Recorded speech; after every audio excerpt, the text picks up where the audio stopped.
Hello everyone, Mr. Linder here. In this video, I want to talk to you about long-term potentiation. Long-term potentiation is essentially a physiological process that allows someone to convert short-term memory into long-term memory. So there are different types of memory that is stored within your central nervous system. Memory can last for seconds, but it can also last for years to come. And so if you want to remember something long term, you have to have a physiological process in which you can convert that short-term memory into long-term memory. And so that process is known as long-term potentiation. As you can see on this particular diagram, there are different types of memories mentioned. For example, there is episodic memory, there's semantic memory, there's procedural memory. And what's interesting about these types of memories is that these memories can actually last for years of your lifetime. You can learn how to drive a stick shift, a procedural type of memory, and that memory can last with you for a lifetime. Even if you don't drive a stick shift for many, many years, that memory of having learned it can be basically stored within your central nervous system, and you will have access to it many years later. The same thing with storing semantic memory, basically factual memory. What is the capital of a particular state? What is your mother's maiden name? How do you use particular tools? What is a fork used for? A knife used for? Etc., etc. So there's many different types of learning that you do in your lifetime, and you can store that information for many years. And then, of course, there's all kinds of episodic memory, episodes that have taken place in your life, vacations that you've taken, events that have taken place in elementary school or high school, or graduations and weddings and so forth and so forth. And you can store those memories for many, many years. That's different from what we call working memory. Working memory is essentially your short-term memory. And the goal oftentimes is to convert short-term memory pieces of information into long-term memory. And so we need some sort of physiological mechanism to explain that. Short-term memory might be things like keeping a grocery list in your head, or remembering where you parked your car on a particular day. And some of that information doesn't need to become long-term memory. But there is short-term memory things that we use that we would like to convert to long-term memory. For example, maybe you're studying the different bones of the body and all their bone markings. You're studying muscles and where they're located, and you don't want to just have that information short term so that you use it for an exam and then you delete that information. You want to be able to convert that short-term working memory into long-term memory. And so that's where this idea of long-term potentiation comes into play. And essentially, long-term potentiation is a form or a type of synaptic learning where you're actually making new connections within the nervous system. You're making new synapses from one neuron to another neuron so that you can have these memories stored within your brain for years and years to come. In short-term memory, what you typically see is a circular pathway of electrical events where a neuron will activate another neuron, and you will continue to cycle action potential signals throughout this pathway. And as long as you continue to do that, you can maintain that memory for a short amount of time. But if you want to have long-term memory, you need to have new connections. You need to have axon terminals, connecting to synapses. You need multiple synaptic connections being grown within your central nervous system and making changes so that you actually have a morphological, right? We talk about morphology, a morphological change that takes place so that you can retain that memory for long periods of time.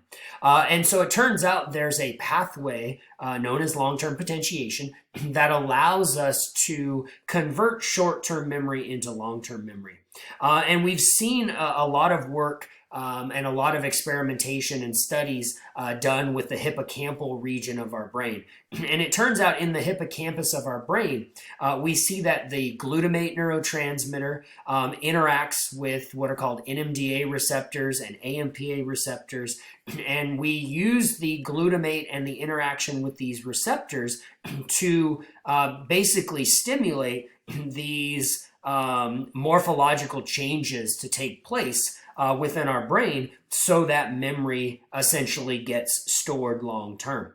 So the idea here is that long-term memory depends on permanent morphological changes in the chemical structure of neurons and in the synapses of neurons. And if that's true, then these newly formed connections would not be lost. And we've shown that because if you look at working memory, these electrical pathways, you can actually use electrical stimulation, so external electrical shock, to actually stop these short-term pathways, and people forget information.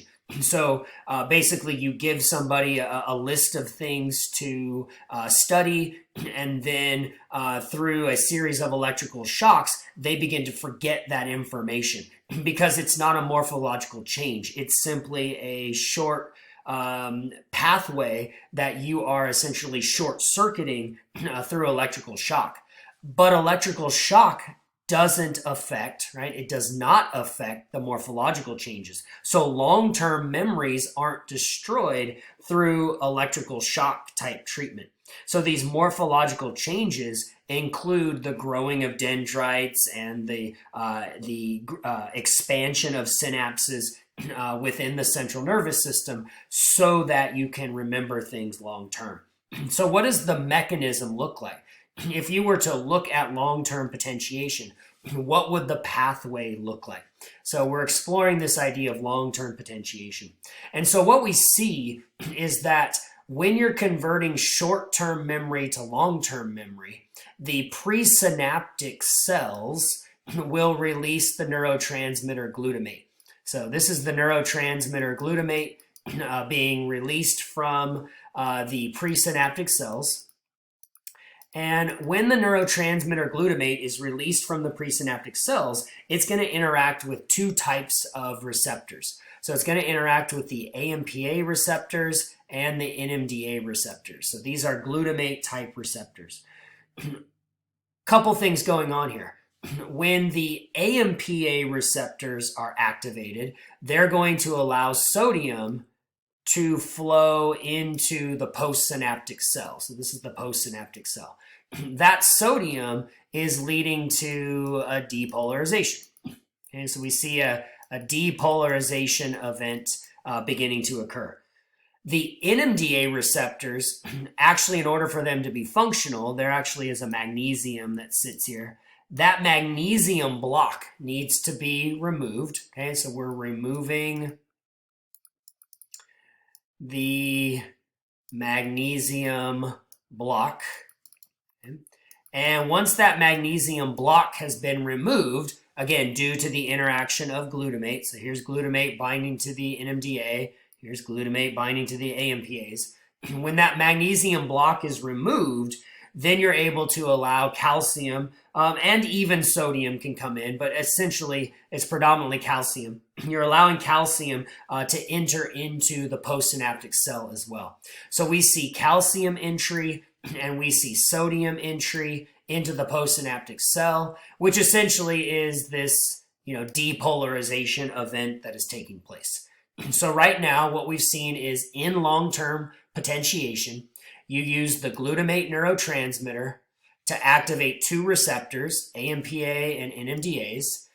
And this essentially allows sodium and calcium to enter into the postsynaptic cell and give us this depolarization event that's taking place. The calcium that enters into the postsynaptic cell is going to activate second messenger pathways. So I want to jump to a new diagram because it shows it a little bit better. So same idea from the previous diagram. Here we have the presynaptic cell. Here we have the postsynaptic cell. We have the glutamate neurotransmitters, and so they're moving across and they're binding to the AMPA receptors and the NMDA receptors. The magnesium block has come off, and so we're allowing calcium and even a little bit of sodium to enter through that NMDA. And then we have the sodium coming in through the AMPA, and this is giving us our depolarization. That calcium is leading to the activation of second messenger pathways. And so specifically, it's binding to this molecule here, this CAMK2. That is a calcium calmodulin dependent protein kinase. Basically, calcium interacts with calmodulins and lots of different examples. The key here, though, is this is a kinase. Kinases are phosphorylating enzymes. And so this kinase protein is able to phosphorylate other proteins within the cell, and that's going to essentially enhance the depolarization events, and that's going to also lead to the beginning of the morphological changes that we see within the cells. And so what we see is as this pathway progresses, we begin to see dendritic spines growing. So on these postsynaptic cells, if this is a dendrite, right? The postsynaptic cell is a dendrite of a neuron, then you can see these dendrites enlarging, changing their shape, and therefore improving the synaptic contact between pre- and postsynaptic cells. Another thing that's happening in this long-term potentiation is the activation of a nitric oxide synthase. So there's activation of an NOS, nitric oxide synthase. Nitric oxide synthase creates the nitric oxide molecule. Okay, so we have the creation of NO, nitric oxide, the synthesis of nitric oxide. This is acting as a retrograde messenger. So that means that it's going back to the presynaptic cell. Retrograde is to go backwards.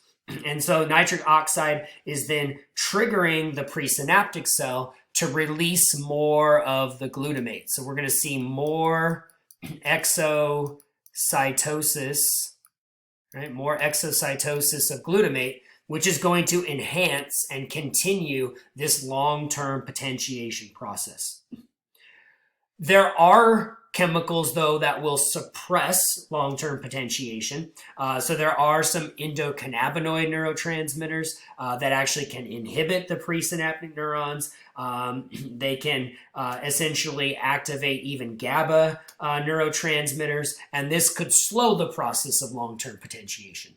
So there's both mechanisms taking place. So the goal here, this physiological process, this long-term potentiation, is essentially to trigger the morphology changes, right? We want the morphology changes of the postsynaptic cells so that we can increase synaptic connections. And the better your synaptic connections become, the more likely you're going to have long-term memory. So long-term memory, okay, is a morphological change process. And if you can create those synapses and develop these morphology changes, you can take information from short-term memory and create long-term memory and have that memory for years to come. So I hope you enjoyed long-term potentiation, and I hope that helps you. Take care.